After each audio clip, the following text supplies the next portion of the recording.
from the westernunion.com VIP Lounge.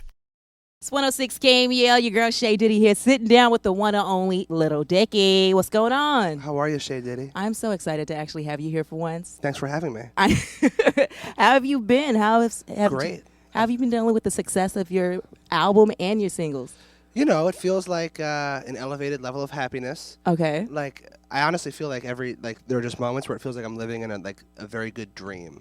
Okay. That's what it feels like. Like a very good dream that just doesn't end. Well, hopefully, knock on wood. But yeah. Right. No, it's like you're like hanging out with like Snoop Dogg, and it's like, is this reality? You know what I mean? It's just moments where it's just like, whoa. So how do you see other artists like Snoop Dogg and major rappers perceiving you as a rapper? I think they respect it wholeheartedly. Do they? Yeah, like that. My one fear coming into this was like, are these people going to take it seriously, or are they going to just dismiss it as a joke? But I find that rappers, more than anyone, understands the detail and the thought and the uniqueness of my whole approach. Mm-hmm. So I think rappers, because they rap and they do this stuff every day, they have an even finer appreciation for the amount of attention that goes into what I do. Okay, so how would you define what you do? More of a comedic rap or? Yeah, but it's like it's always evolving. Right. Like I even have, half my album is not even funny. Okay. Like so, and I don't think it'll ever evolve to a completely unfunny state because I'm always just joking around in general as a person. Mm-hmm. But yeah, I'd say I try to infuse comedy. I started off rapping to be a comedian. Like that was my goal. So I certainly try to make people laugh, but I also try to go hard and try to be real and thoughtful and cute, maybe, if I'm talking to girls. Oh, goodness. Now romantic.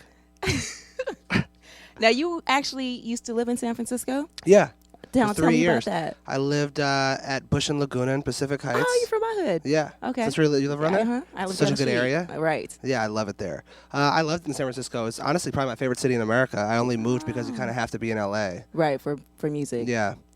But no, I mean, Lil Dicky started in San Francisco, no doubt about it. Mm-hmm. I worked at an ad agency called Goodby Silverstein and Partners. Oh, wow. And while I was doing that on the side, I kind of always wanted to be like an entertainer, so I started working on the rap stuff. It took off, and yeah. Did you write any commercials with raps in them? No, but I wrote I have like 10 commercials that I did write that made it on television. Oh, really? Yeah. Anything that we would know? I did the 2012 NBA playoff campaign. Oh, wow. Maybe you'd have seen some of them, but like I'd have to like send you a YouTube link to refresh your memory type thing. I mean, there's so many. Yeah, but I did other little like internal rap stuff at my agency that wasn't public facing. It was more for like the agency, Yeah. But I do have some commercials that I wrote that got on TV. That's pretty dope. Yeah, I think it's cool. When I was going through your Twitter, I was thinking about that too. Like maybe that's why he's so creative with his tweets, because I always read people's tweets and I'm always confused as hell. Yeah. So I decided we're gonna play a game. Okay. And I'm gonna need you to explain your tweets. Okay, sure. Are you ready for this? Yeah. Go ahead and reach in the bowl and grab whichever one of your tweets. Okay. Man. Today, me and Snoop Dogg decided we'll be creating a series of projects that challenge the supremacy of Kevin Hart and Ice Cube as a duo. Okay. So the other day I was with Snoop, and we were talking, and he brought up the idea that, I was just telling him how much I love him, and he was saying how much he loves me, and he was like, let's make a movie together. I was like, yeah. And then he has this idea about two comedians, just trying to get on.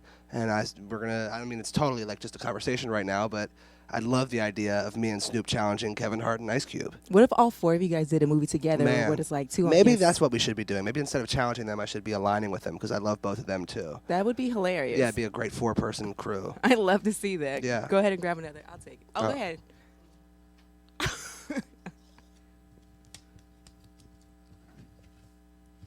When I eat the pussy, you know it. How do we know it? Because you feel it. The girl feels it. The girl knows, yeah. When I am eating the pussy, she knows it. That's all I meant by that. It's like there's no confusion. Like when it is going down like that, she's aware. So meaning you have skills. Not even. I don't even know what the fuck I meant. Okay, because I was going to say, because literally the other day somebody walked in and I was like, what the fuck is that on your breath? Like I smell it and I don't. I know what you've been doing. The other night I was hanging out with a girl and I explained how I have this, my friends tell me that I have this musk. Okay. That's not necessarily good, but not necessarily bad. It's just like I smell like that. Mm-hmm. And she goes, people say I always smell like sex. And I said, that's terrible. That means your vagina smells. Yeah, it means like you smell like a body odor. Because that's kind of what sex smells like to me. Being a Forbes cash prince is really going to impact my online dating profile. I think it should be my blurb. Why? Well, that's so sick to be like 2016 Forbes Hip Hop Cash Prince. Right. So, you got a blurb in your online dating profile. Right now, I think my blurb is, I'm a professional rapper with a big heart. Uh-huh. But now I think I just wanted to say 2016 Hip Hop Cash Prince. Prince. Yeah. I think it's really ridiculous. So have you gotten more chicks since? This was only as of 5 days ago have I become this Cash Prince. So your DMs haven't blown up? No, nothing ever goes down in my DMs. I say this all the time. I know it's really absurd. I Nothing. don't believe you. And I'm being completely honest. I just don't think you recognize the signs. No, it's like men saying like, "Can I get on a verse?" Like, I'm sad for you. Yeah, it's a shame. I've been on like several radio stations complaining about this, and like on syndicated radio saying, "Please, like Atlanta, if you're listening, send me DMs." I get nothing. It's bizarre. Oh, that's so sad. I know. We have to get you a chick. I agree. Yo, fuck you at Lil Dicky. Stop quoting me with shit I would never say, you fucking pussy. There's this other guy whose Twitter is like, it's like a fake account. It's not me. And he, puts quotes up that's like, apparently through my voice, but it's shit that I would never say. Are you serious? I'm less annoyed that he has this account. I'm more annoyed at his quotes being so unlike something I would say. Oh, no. So I just wanted to let him know that he's a pussy. Going beast mode. I like it when girls touch my penis super gently. I guess tickling it, essentially. Mom, stop reading my tweets. So there's two parts to this. One, like, I do love, like, a soft approach to the penis. Okay. Like a very absurdly gentle. I need you to elaborate on this, because what is a soft approach? For all the women who may not know how to approach a penis. Tickle a back. Well, this is just me. I don't know that this applies to every guy. I think I might be an aberration, but I genuinely I could be, if I'm hooking up with a girl and she decides to like literally tickle me, like I'd be fine with being tickled around my penis and balls for like an hour. What? Yeah, like I love it, like tantric tickling. So you like foreplay? Yeah, yeah, because as soon as we start doing anything, I'm gonna ejaculate. So like the longest. Don't say that. Well, it's true. It's true. Really? Yeah. Oh no, we have to do something about that. Well, I'd love to. So you let me know. And then at the end of this says, "Mom, stop reading my tweets," because my parents read all my tweets. And Do they? Yeah, it's like annoying. So how does she feel about everything happening in your career now? Because I believe you said before that they weren't Before really... she was anti. Yeah. Now they're totally on board. They love it. They're so proud. Aww, yeah, but they still read every tweet, and it's annoying. You're like, Mom, stop reading these. Yeah, because I tweet sexually sometimes, as you can tell. Because you're honest. Yeah. 3 years ago today, I was in Hawaii with my parents and girlfriend, and they were begging me not to put anything Lil Dicky online. Follow your heart. So true. That was a good segue. My parents, they said, "Don't do this, Dave. You're not going to get other jobs." Now I'm back in San Francisco, where it all started, and everything's different. I'm a Forbes Cash Prince. I get head more. And yeah. Okay. And you got one more DM. And I've gotten 3 extra DMs out of it. Every year I give myself the opportunity to see if I'm gay. Just to be sure, I'll scroll over a gay porn thumbnail and see if I'm moved. You killed me with that. Yeah, this is a good tweet.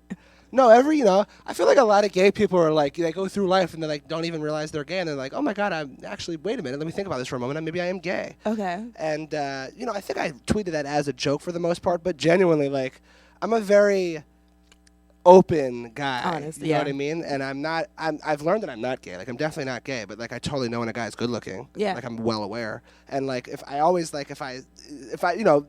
looking at porn, right? Yeah. Every now and then when you're trying to find which one to load, there'll be an aberration and there'll be one gay porn in the middle of all the heterosexual porn. Right. And sometimes I'll just look at it and then scroll over it and just look at the 5 thumbnails and just see if I'm at all intrigued. And I never am. I never am, but I just think it's a healthy exercise. This is the gay test right here. You never know. I don't think I'm gay. I'm confident I'm not gay, actually. Because every year I try and I'm not. I don't try, but I see. So when you tell your homies that you do this, what do they say? They say you're crazy or you're a fool, but that's about it. That is hilarious. This was a big tweet. I was waiting months to tweet this tweet. Really? Yeah, because I was in a mental prison. Oh, no. I just got my STD results back. I am clean. I can't emphasize how stressful this process was. Now I will look to destigmatize genital herpes. What? Yeah. Okay, so explain. 1, I'm so paranoid about STDs. Mm-hmm. So it's I had a scare. I had I guess it was razor bumps, or you know what I mean? Something that appeared oh my God, what is this? And then it got in my head to the point where I was it changed my life. It was every time I have sex, am I going to have to talk to, explain, oh my God, do I have genital herpes? Yeah. Is this really? And then I thought, Dave, you're living your dream. Are you really going to let your life get ruined because of this? First off, 1 in 5 people have genital herpes. Are you aware of that? No. there's a big issue with the stigma around genital herpes because 1 in 5 of us have it, A. B, it's really not that big of a deal. First off, you should know I don't have it. Okay. Like my results came back, clear. I'm clean, and now I feel even more comfortable being at the forefront of the movement to destigmatize the disease. But so many people have it.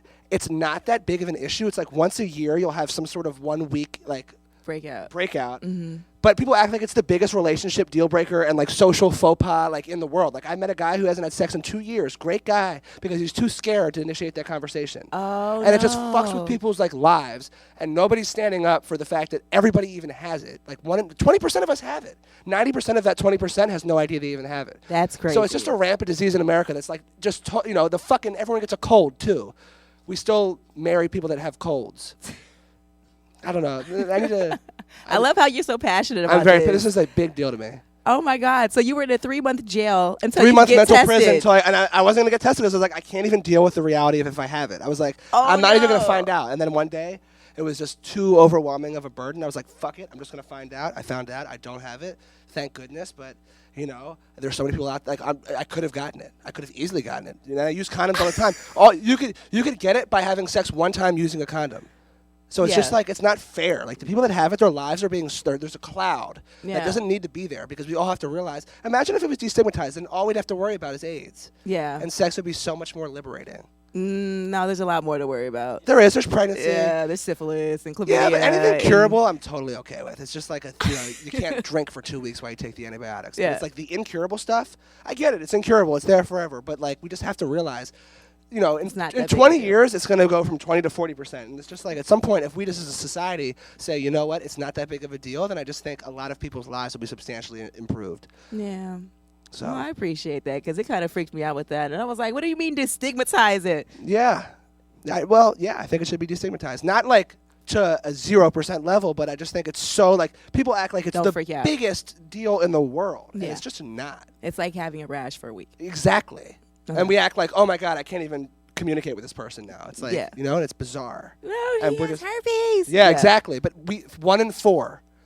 Think about the listeners watching it. 1 in 4 of them are watching this right now and thinking, you know what, I have it. You know what that means? 2 people in this room have totally, herpes. Totally.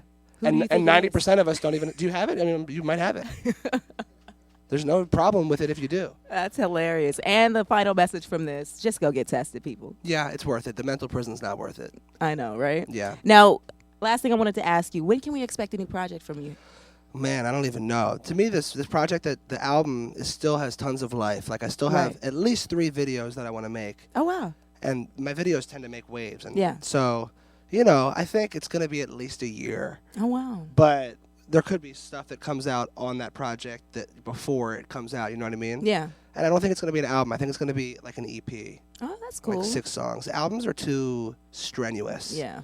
It's like you got to be in the right headspace to go in on an album. So, I mean, I think I'm going to make an EP while also making an album, but like I'd rather like start making my album now and like put it out in 3.5 years from now, but like work on it for 3.5 years. Where it's like perfect. Yeah. No, I hear you. Yeah. And have you gotten a chance to work with anybody that you mentioned that you wanted to work with, like Rick Ross, Drake? Not yet, but like I haven't started my reach outs yet. Like I think I have all these ideas for guys. Yeah. And what I want to do is, if I have an idea with Rick Ross, rather than just be like, hey, Rick Ross, I have an idea. Let's get together and do a song. Like I want to like put together a demo of like what I can envision it being like.